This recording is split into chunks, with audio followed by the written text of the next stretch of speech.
our friend Bob. We met on a wintry night in the company of the members of New York Indoor Gardening Society. And one of the regulars was this charismatic gentleman studying the wonders of carnivorous plants. We were there looking for collaborators for an art project looking at modern humans belonging to nature. We couldn't resist slipping a little note in Bob's pocket to say we'd love to hear from him.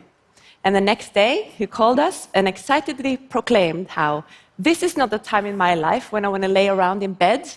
And the next week, we were all sitting on a J train to Forest Park in Queens. Bob has worked for decades in New York's fashion photography industry, and he had to be replaced by 3 people when he eventually chose to move on to new adventures. Bob agreed to collaborate with us on the condition that we wouldn't mess with the style that he had taken many decades to perfect. So we promised to do just that and only added a few pine needles. You might be wondering why the 2 of us were trimming Bob's pine needle beret in the park in the first place. We met a few years prior when I was investigating in the internet looking for a collaborator for an art project looking at modern humans' relationship to nature. So I do what people do. I go to Google and I type in 3 words, Norway, grannies, and photographer. And I click on the #1 search result, which was Karoline and Hjorth. I had just put out a book about Norwegian grandmothers. And initially, we teamed up to look at how natural phenomena were explained through human form. And we started investigating folk tales in a small coastal city in Norway. We reasoned that the older the local interviewee, the closer we would be to these talking rocks of these stories. Agnes, for example, is Norway's oldest parachuting granny. Her latest jump was at 91. And this portrait is an homage to the fabled north wind often featured in Nordic folktales. We met another fabled character called Lyktemannen on a bog just outside of Oslo. Lyktemann's presence as mysterious lights has been recorded for centuries in many different cultures under as many different names, like Joan the Wad, Willow the Wisp, or the Man of the Lantern. The contemporary view, the contemporary explanation to these lights is that they are the product of ignited marsh gas. The more adventurous view is that a character appears when the fog hangs low and there are unwary travelers about who have lost their path. He is known for being quite a mischievous character, never quite revealing the true nature of his intentions. And as Bengt is an expert in astronavigation, an ex-submarine captain, and the previous chief mate on board the tall ship Christian Radich, Bengt was the perfect personification of Lyktemannen. In our initial quest of looking into the contemporary role of folklore, we were quickly poo-pooed for looking into something seen as childish children's bedtime stories. Even saying the word folklore got people looking really puzzled. And it wasn't just the accent.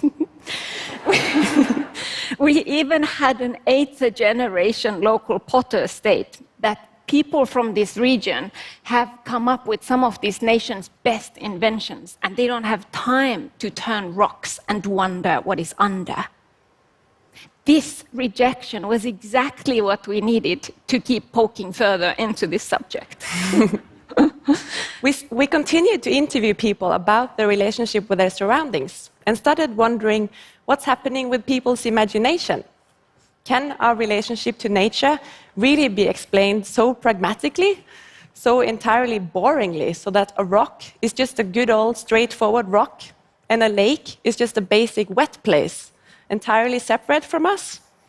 Can our surroundings really be explained to such a dull degree of rationality? The name of our project, Eyes as Big as Plates, is borrowed from a folktale. And there's one with a dog that's living beneath the bridge, and another version where there is a troll doing the same thing. And this open-eyed and potentially risky approach to seeing the world around you has become an emblem of the curiosity that guides our interactions. Serendipity is our project manager. And ideally, we meet our collaborators through random chance. In the opposite lane in the swimming pool, at the choir practice, in a noodle bar, or in a Senegalese fishing harbor, as you do. Each image starts with a conversation, much like a casual interview. And we never call these collaborators models, as there are 3 authors to each image, all equally crucial to the realization of their portrait. There is no age limit. Absolutely anybody with an interesting lived life is more than qualified to join. This is Bubu. His son-in-law happened to be in this harbor when we came looking for locations. And one impromptu house visit and fish market shopping spree later, Bubu and his family all waded in the low tide with us. A wearable sculpture is born from the conversation with each collaborator and is made from materials found in the surroundings. About 1/3 of Senegal's arable land is devoted to millet, an incredibly itchy to wear, nutritious and hardy staple with deep cultural roots. This is Mane, one of the grandmothers of the Ndos village, a tornado of vigor and energy, and she applauded to our invitation to portray her in her personal favorite crop, with which she works with every day. It's important that participation is voluntary. If you have doubts in the beginning, you will definitely regret it by the time Riitta is stuffing cold, wet bull kelp up your nose. Working with an analog camera means the process can be slow and physically challenging. The person in front of the camera might be kneeling for 3 hours in a freezing sleet, be bombarded by mosquitoes, or actually they can also be allergic to the local flora they've just been coated in. And many other things. And then there's, of course, the elements. Unpredictability is one of the main drivers that keeps this process interesting. For example, in Iceland, we were in operation mode shooting for 2 weeks without knowing that the camera was not functioning properly. Ooh, right? And because we work with analog cameras with actual film rolls, the excitement from the shoots keep giving until we pick up the negatives from the lab. Luckily, Edda, pictured here, was one of the few that was captured on film in Iceland, pictured here amid bubbling, steaming hot springs between 2 tectonic plates. Supposedly, there are these little hot spring birds that dive into these bubbles, and according to the legend, these little birds represent the souls of the dead. We have the honor of working with some of the toughest and bravest and coolest people around, and thoroughly enjoy how some of our works and portraits stomp on stereotypes about age, gender, and nationality. To us, much of Western society is unnecessarily confused when it comes to the usefulness of this absolutely rock and roll demographic. Attitude, life experience, and stamina are some of the main traits we've found amongst all our collaborators, as well as a formidable curiosity for new experiences.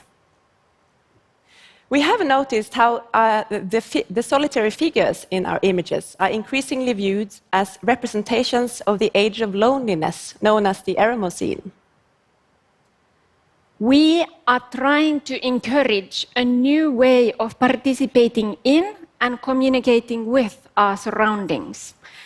There is the assumption that humans have created a new geological epoch, and we need to learn how to see what our role is in it.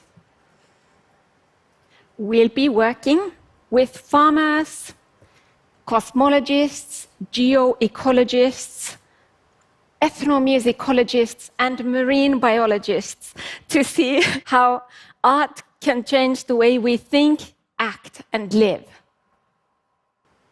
It's not clear who or what is the protagonist in our work. whether it's the human figure or the nature around them. And we like it that way.